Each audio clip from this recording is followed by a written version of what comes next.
চর্চার জন্য এই মাহফিলে অ্যাটেন্ড করি নাই। আমি কোনো নির্দিষ্ট দলের ব্যক্তি নই।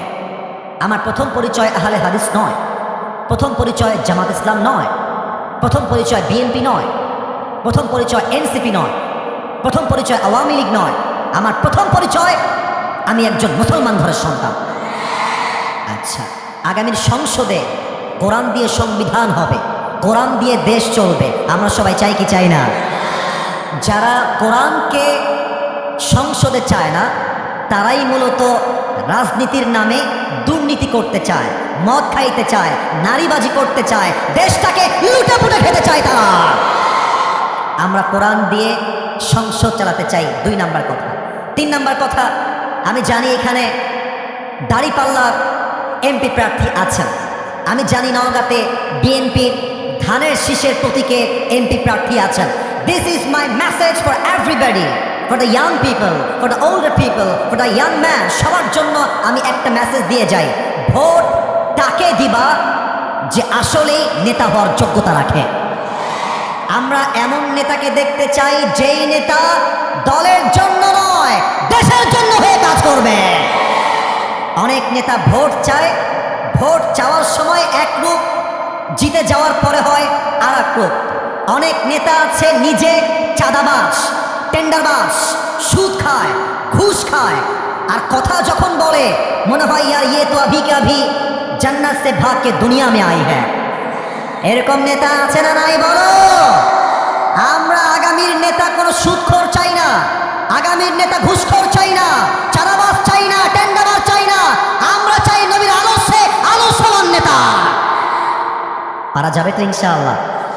সর্বশেষ একটা কথা বলে আমি আমার তাফসীরে ফিরে যাব। আশা রাখছি আমার কথা বুঝতে আপনাদের কোনো সমস্যা হচ্ছে না।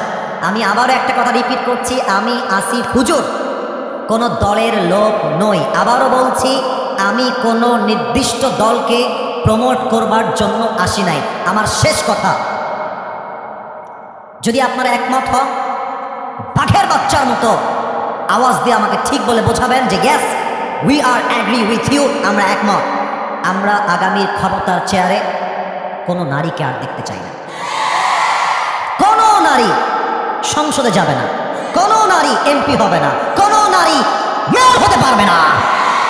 আমরা চাই আগামীর পার্লামেন্টে এমন এক প্রধানমন্ত্রীকে নির্বাচন করতে, আমার দেশের প্রধানমন্ত্রী চাইলে সংসদে দাঁড়িয়ে যেমন দেশের পক্ষে বক্তব্য দিবে, আমার দেশের প্রধানমন্ত্রী চাইলে ঢাকার জাতীয় মসজিদ বাইতুল মুকাররমে দাঁড়িয়ে জুমার খুতবা দেওয়ার যোগ্যতাও রাখবে। ঠিক কিনা বলো?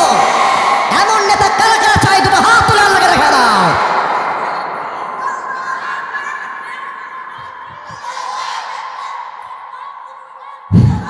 আওয়াজ আমার সাথে দেন, সবাই তাকবীর দেন, নারে তাকবীর। আপনাদের বউ আছে কার কার? তারা একটু হাত তুলুন। বউ আছে? আচ্ছা আচ্ছা, আপনাদের বউ আছে। আচ্ছা, আপনারা হাত নামান। এবার কপাল পোড়া হতভাগা সিঙ্গেলরা হাত তুলো সবাই। সিঙ্গেল সিঙ্গেল, তোমাদের কারো বউ নাই? এ আমি বিশ্বাস করি না। আরে আমি আমার ওয়াজে বলেছিলাম শীতকালে কম্বল দিয়ে শীত দূর হবে না, ল্যাপ দিয়ে শীত দূর হবে না, ঘরে ঘরে বউ দরকার। আল্লাহ যুবকদেরকে বিয়ে করার তৌফিক দান করে পড়ে সবাই আমিন।